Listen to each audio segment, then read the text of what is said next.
À l'Assemblée nationale, la motion de censure de la coalition de gauche, la NUP, contre le gouvernement d'Elisabeth Borne, va être donc discutée à partir de 16 h heure française et soumise à un vote. Elle n'a quasiment aucune chance d'aboutir faute de soutien des autres groupes d'opposition. On retrouve notre envoyé spécial à l'Assemblée nationale, Charlotte Urien-Tomaca. Charlotte, bonjour. Les discussions donc sont imminentes. Quel est l'enjeu pour la NUP ?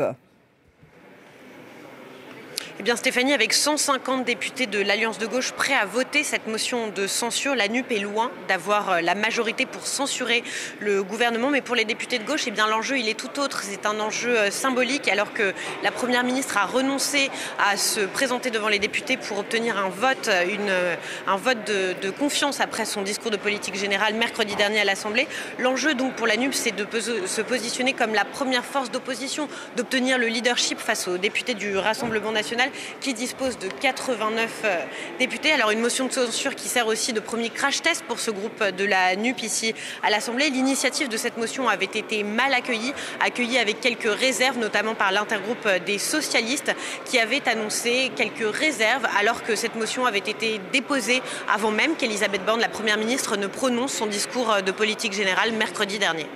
Charlotte, on le sait, cette motion de censure n'a quasiment aucune chance d'aboutir faute de soutien des autres groupes d'opposition.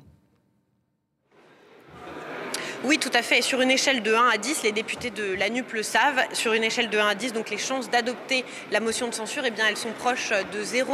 Les groupes Rassemblement national et les Républicains ont annoncé qu'ils ne soutiendraient pas cette initiative car ils jugent que cette motion, eh bien, elle n'est pas prioritaire pour les Français. Les Français sont préoccupés par leur pouvoir d'achat notamment et ils devraient donc faire le choix de l'abstention, ces députés du Rassemblement national et des Républicains. Alors la gauche, elle ne parviendra pas, sauf grosse surprise, vous l'avez dit, à obtenir la majorité des voix nécessaires pour renverser le gouvernement et le censurer. Et puis le groupe NUP a déjà perdu une voix par le député socialiste Dominique Potier, qui est le seul à ne pas vouloir voter cette motion de censure ce lundi après-midi.